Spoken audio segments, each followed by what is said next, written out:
Hello students.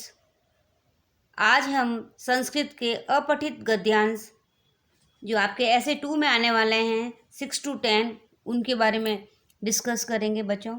मैं read करके 1 by 1 explain करके और उनके क्वेश्चन आंसर को बताऊंगी। आप फर्स्ट क्वेश्चन 6 है आपका अपठित गद्यांश, उसको मैं रीड करूंगी, आप ध्यान से सुनिएगा और उसके प्रश्नों के उत्तर भी 1 by 1 करेंगे। एषः देवालयः अस्ति, यह मंदिर है। मम माता प्रतिदिनम तत्र गच्छति, मेरी माता जो है प्रतिदिन वहाँ जाती है। अनेके भक्तः अपि तत्र आगच्छन्ति, अनेक यानी बहुत सारे लोग, भक्त जो जन हैं, अपि यानी भी, तत्र वहाँ जाते हैं। मम पिता अपि तत्र प्रतिदिनम गच्छति, मेरे पिताजी भी रोज वहाँ जाते हैं। सर्वे तत्र नमन्ति, सभी लोग वहाँ पे नमस्कार करते हैं, झुक करके नमते हैं वहाँ पे। सर्वे तत्र पूजाम कुर्वन्ति, सभी लोग वहाँ पूजा आराधना करते हैं। आरतीम च गायन्ति, और आरती भी गाते हैं। अन्ते, सब ये पूजा आरती होने के बाद अन्ते पुरोहित प्रसादम यच्छन्ति, यानी आरती और पूजा होने के बाद पुरोहित जो है वो प्रसाद यच्छन्ति माने देते हैं। सर्वे प्रसन्ना भूत्वा प्रत्यागच्छन्ति, सभी लोग प्रसन्न होकर के प्रत्यागच्छन्ति अपने घर की तरफ जाते हैं।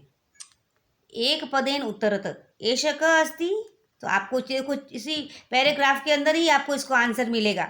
एष देवालय, तो आपको एक वर्ड में उत्तर देना है बच्चों, तो देवालय लिखेंगे। तत्र के नमन्ति, वहाँ कौन नमन करते हैं? तत्र सर्वे तत्र नमन्ति, तो आप देखो वहाँ पे उसके पैराग्राफ में ही मिलेगा आपको सर्वे तत्र नमन्ति, तो आपको आंसर लिखना है सर्वे। पूर्ण वाक्येन उत्तरत पुरोहितः किम करोति, पुरोहित जो है पुजारी जो है क्या करते हैं कि पुरोहितः प्रसादम यच्छति, पुरोहित प्रसाद देते हैं। जनाः तत्र किम किम कुर्वन्ति, वहाँ लोग क्या क्या करते हैं कि जना तत्र पूजाम कुर्वन्ति आरतीम च गायन्ति, लोग वहाँ आते हैं और पूजा करते हैं और आरती गाते हैं। अब हम नेक्स्ट 7th अपठित गद्यांश रीड करेंगे। उससे पहले ये 2 MCQ हैं वो रीड कर लेते हैं। 6 के प्रदत्त विकल्पेन उत्तरत उचितम उत्तरतम चिनुत, यानी इनमें से MCQ हैं क्वेश्चंस, इनमें से आपको फाइंड आउट करना है। 4 ऑप्शंस दे रखे हैं आपको, उनमें से आपको सर्च करना है। जैसे एषः देवालय, अत्र विशेषण पदम किम, कि इसमें एडवर्ब कौन सा है? एषः देवालय, तो देवालय के लिए क्या लगा है? एष, तो एष हमारा एष क्या है? यह देवालय, यह क्या है कि यह देवालय है, तो देवालय के लिए एष क्या पड़ेगा? विशेषण पद है हमारा। जनक अत्र की पर्यायवाची पदम अत्र प्रयुक्तम, कि जनक के लिए क्या कौन सा पर्यायवाची सिमिलर वर्ड कौन सा है इसमें? ढूंढो। पुरोहित, पिता, तत्र, अत्र, तो पिता जो है बच्चों, जनक माने पिता, इसका सिमिलर वर्ड क्या है? पिता, तो आंसर आएगा इसका पिता। अब हम 7th पैराग्राफ रीड करते हैं अपठित गद्यांश। मेघः आगच्छति, बादल आए हैं, आते हैं।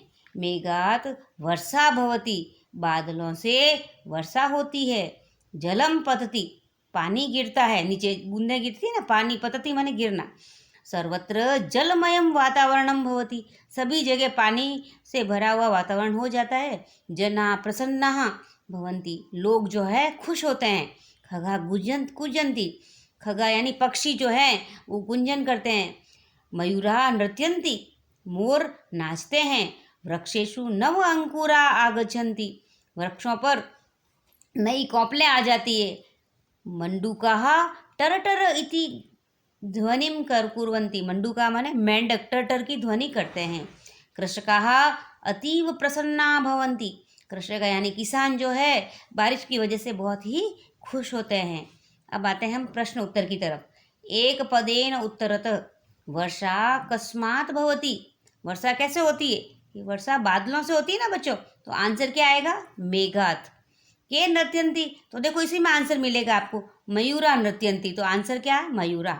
अब पूर्ण वाक्येन उत्तरत, जहाँ टर लिखा उसको सेंटेंस पूरा लिखना है आपको।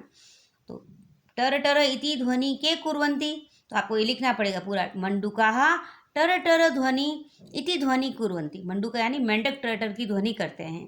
वृक्षेषु के आगच्छन्ति, वृक्ष पर क्या आते हैं कि वृक्षेषु नव अंकुरा आगच्छन्ति, नई नई कौपलें आती है ना, तो उसको बोलते हैं नव अंकुरा आगच्छन्ति।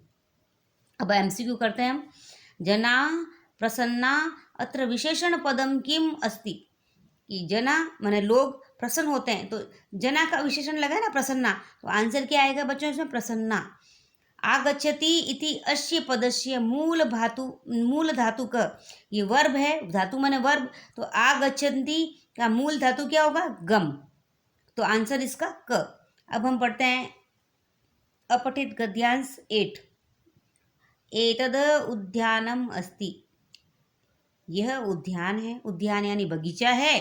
अत्र पुष्पाणि विक्षन्ति, यहाँ फूल, बहुत सारे फूल लगे हैं, वो विकसित यानी खिले हुए हैं। वृक्षा हरिता सन्ति, हरे भरे पेड़ हैं। मालाकार पादपान सिंचन्ति, मालाकार यानी माली जो हैं, पादपान यानी पौधों को सींच रहे हैं। वृक्षेषु पीकाः सारिकाः च कूजन्ति, वृक्षों पर कोयल और मैना कुंजती है यानी गायन करती है, कू कू आवाज करते हैं ना ऐसे। पुष्पेषु भ्रमरा गुंजन्ति, पेड़ों फूलों पर भ्रमर जो है वो गुंजन कर रहे हैं। जना अत्र आगत्य व्यायाम कुर्वन्ति भ्रमन्ति च, लोग यहाँ आकर के व्यायाम करते हैं, एक्सरसाइज करते हैं, और भ्रमण यानी वॉकिंग करते हैं। केचन जना, कुछ लोग, अत्र आगत्य भजनम अपि गायन्ति, केचना जना यानी कुछ लोग, अत्र यहाँ आकर आने वाले लोग भजन करते हैं और गाते भी हैं। मम पितामही अत्र सदैव आगच्छन्ति ध्यानेन च भजनम शृणोति, मेरे पितामही, देखो पितामह होते दादाजी, लेकिन पितामही लिखा है बच्चों, तो दादी माँ, मेरी दादी माँ जो है वो अत्र माने यहाँ, सदैव माने हमेशा आती हैं, ध्यान मेडिटेशन करती हैं, ध्यान करना, च भजन यानी भजन भी, सुनोती यानी भजन सुनती है। अब इसके प्रश्न उत्तर हैं बच्चों, बिल्कुल आसान है, आप पढ़ लिया पैराग्राफ तो आपको समझ में आ जाएंगे। एक पदेन उत्तरतः एतत् किम अस्ति, तो एतत् उद्यानम अस्ति। पादपानः क सिंचन्ति, पादपान यानी पौधों को कौन सींचता है, तो मालाकार, मालाकार यानी माली। जना अत्र किम कुर्वन्ति, लोग यहाँ क्या करते हैं कि जना अत्र व्यायाम कुर्वन्ति भ्रमन्ति च, व्यायाम भी करते हैं और घूमते भी हैं। वृक्षेषु के कुंजन्ति, वृक्षों पर कौन कुंजन करता है, गायन कर रहा है, तो वृक्षेषु पीकाः सारिका च कुंजन्ति, पीका मने कोयल, सारिका मने मैना, कुंजन यानी गाना गाती, कुहू कुहू की आवाज़, और वो अपनी आवाज़ में लोगों को मधुर वाणी सुना रही हैं। अब आता है एमसीक्यू क्वेश्चंस। विकल्पेभ्यो शुद्धम उत्तरम चिनुत, यानी इसमें करेक्ट आंसर आपको लिखना है। वृक्षः हरिता सन्ति, पेड़ हरे हैं। अस्मिन् वाक्ये विशेषण पद किम, इसमें एडजेक्टिव कौन सा है बच्चों, तो एडजेक्टिव यानी जो आपके विशेषण यानी जो शब्द वाक्य में विशेषता बता रहा है किसी, जैसे वृक्ष की विशेषता क्या है कि वो हरे भरे हैं, तो इसमें विशेषण क्या होगा बच्चों, आंसर ग, हरितः, तो वृक्ष कैसे हरे। कुसुमानी अस्य किम पर्यायवाची शब्दम अत्र प्रयुक्तम, पर्यायवाची शब्द क्या है कुसुमानी का, तो कुसुम माने पुष्पाणी, पुष्प, कुसुम माने फूल होते हैं, पुष्पाणी पुष्प, प्रसून, तो ये पर्यायवाची शब्द है, तो आंसर इसका क्या होगा बच्चों, ग, पुष्पाणी। अब हम नवा अपठित गद्यांश रीड करेंगे। वसंत ऋतु चैत्र मासे आगच्छन्ति, वसंत ऋतु चैत्र मास में आती है। नाना वर्णानि पुष्पाणि विकसन्ति, नाना वर्णानि यानी अनेक अलग अलग रंगों के पुष्प खिलते हैं। पुष्पेषु भ्रमरा गुंजन्ति, पुष्प फूलों के ऊपर भंवरे हैं, भंवरे वो गुंजन कर रहे हैं।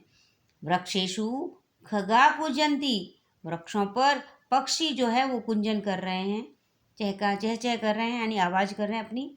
तितलिका पुष्पात पुष्पम भ्रमन्ति, तितलियाँ जो है पुष्पों के ऊपर, पुष्प के दूसरे पुष्प पर जाकर के भ्रमण यानी घूम रही हैं। वायु सुगंधित अस्ति, फूलों की खुशबू से वायु जो है वो सुगंधित हो गई हैं। वायु मंद मंद वहति, वायु बहुत ही धीरे धीरे चल रही है। वसंत ऋतुराज इति नामना अपि प्रसिद्ध अस्ति, वसंत ऋतु जो है ऋतुओं का राजा कहलाता है। तो ऋतुराज इति नामना अपि यानी भी प्रसिद्ध अस्ति, फेमस है। ठीक है बच्चों, ऋतुराज के नाम से जाना जाता है। अस्यामेव ऋतो होलिका उत्सव, वसंत अस्यामेव यानी इसी ऋतु में होलिका उत्सव मनाते हैं, वसंतोत्सव मनाया जाता है, सरस्वती उत्सव पूजनम और चादय उत्सवा मान्यन्ते, यानी अस्यामेव इसी ऋतु में होलिका उत्सव मनाते हैं, वसंत उत्सव होता है और सरस्वती जी का पूजन होता है और चेती छठ की पूजा भी लोग करते हैं। मान्यता है। चादय उत्सव है ना, चेती छठ की पूजा करते हैं इस समय, इसी ऋतु के समय। अब आते हैं प्रश्न उत्तर अपने। एक पदेन उत्तरतः क सुगंधितः अस्ति, वायु सुगंधितः अस्ति, वसंत ऋतु कदा आगच्छन्ति, कौन से कदा यानी कब आती है, तो चैत्र मासे आकर। तितलिका कुत्र भ्रमन्ति, ये पूर्ण वाक्य नहीं, पूरे सेंटेंस लिखना है इसका। तो तितलिका पुष्पात् पुष्पम भ्रमन्ति, वसंत केन नामना प्रसिद्ध अपि प्रसिद्ध अस्ति, वसंत किस नाम से प्रसिद्ध है, तो वसंत ऋतुराज इति नामना प्रसिद्ध अस्ति। अब आता है एमसीक्यू क्वेश्चंस। विकल्पेभ्य शुद्धम उत्तरम चिनुत, तीव्रम इति पदस्य की किम विलोम पदम अत्र प्रयुक्तम, सुगंधित नहीं, मंदम, तीव्रम यानी तेज और मंदम यानी धीरे धीरे।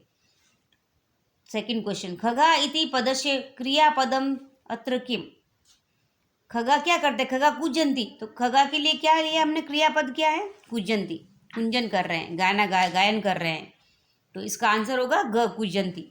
अब स्टेप 10th यानी 10वां अपठित गद्यांश। प्रातः भवति, प्रातः यानी सुबह हुई है, पूर्व दिशायाम सूर्य उदयति, पूर्व दिशा में यानी ईस्ट की तरफ से सूर्य का उदय हुआ है, राइज हुआ है, सनराइज। ओके।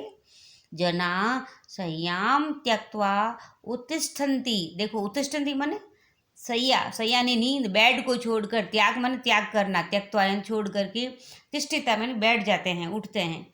ते भ्रमणाय उद्यानम गच्छन्ति, उठ करके सुबह और भ्रमण करने के लिए बगीचे में जाते हैं। सर्वे आनंदिता भवन्ति, सभी लोग खुश होते हैं, आनंद महसूस करते हैं। ते परस्परम नमन्ति, एक दूसरे को हम बोलते हैं ना बच्चों गुड मॉर्निंग, नमस्ते, तो एक दूसरे को सर झुकाकर नमस्ते करते हैं। कृषका हलम गृहीत्वा क्षेत्रम प्रति चलन्ति, कृषक यानी किसान हल लेकर, गृहीत्वा माने लेकर के, क्षेत्र यानी खेत की तरफ चलते हैं। बालका पुस्तकानि नीत्वा विद्यालयम गच्छन्ति, बालक जो हैं, छात्र लोग हैं, वो अपनी पुस्तकें लेकर के विद्यालय की तरफ जाते हैं। सर्वे स्वकार्येषु संलग्ना भवन्ति, अब सुबह का काम होता है, सभी लोग अपने अपने कार्य में लगे होते हैं, तो सभी लोग जो हैं स्व माने अपने, स्व कार्यों में, अपने अपने कार्यों में संलग्न यानी शामिल होकर के अपना अपना कार्य करने में तल्लीन होते हैं, भवन्ति यानी कर रहे होते हैं। एक पदेन उत्तरतः सूर्य कस्याम दिशायाम उदयति, सूर्य पूर्व दिशायाम उदयन्ति, तो ये देखो फर्स्ट सेंटेंस, ये नेक्स्ट सेंटेंस है ना, पूर्व दिशायाम सूर्य उदयन्ति, तो आंसर आएगा पूर्व दिशायाम। सर्वे केषु संलग्ना भवन्ति, सभी लोग क्या कर रहे हैं, सर्वे स्व कार्येषु, अपने अपने कार्य में लगे हुए हैं। अब पूर्ण वाक्य उत्तर, प्रातः कृषका किम कुर्वन्ति, सुबह किसान लोग क्या करते हैं कि खेत में हल लेकर के खेत की तरफ जाते हैं, तो प्रातः कृषका हलम गृहीत्वा, हल लेकर के क्षेत्र प्रति चलन्ति यानी खेत की तरफ चलते हैं। बालका कुत्र गच्छन्ति, बालक लोग कहाँ जाते हैं, तो बालकः पुस्तकानि नीत्वा विद्यालय गच्छन्ति, पुस्तकें लेकर के, बैग लेके अपना विद्यालय की तरफ जाते हैं। अब आता है एमसीक्यू क्वेश्चन। विकल्पेभ्य शुद्धम उत्तरम चिनुत, उत्तिष्ठन्ति क्रियाया कृतपदम किम अत्र प्रयुक्तम, उत्तिष्ठन्ति यानी गेट अप यानी उठ जाना, बैठ करके, बेड से उठ के और अपने काम में लग जाते, तो उत्तिष्ठन्ति कौन, उत्तिष्ठन्ति जना, तो कृतपदम यानी उसका जो कर्ता कौन है, तो जना, जना के लिए काम आया ना, देखो जना संयाम त्यक्त्वा उत्तिष्ठन्ति, तो आंसर आएगा इसका जना। सायं अस्य पदम किम विलोम पदम अत्र प्रयुक्तम, सायं यानी शाम, तो इसका विलोम शब्द क्या होगा, उदय तो नहीं होगा, अस्त भी नहीं होगा, उदय का अस्त होता है, लेकिन सायं का क्या होगा? प्रातः। तो इसका सायं का विलोम शब्द यानी अपोजिट वर्ड है बच्चों प्रातः। तो ये हमारे अपठित गद्यांश ऐसे 2 के लिए पूरे हो गए बच्चों। ये पढ़ना और इसके आंसर इस गद्यांश में ढूंढ के मिल जाएंगे। तो आपको ये पढ़ करके और अपने वर्कबुक में इन आंसर्स को फिल कर दीजिएगा। Thank you dear students.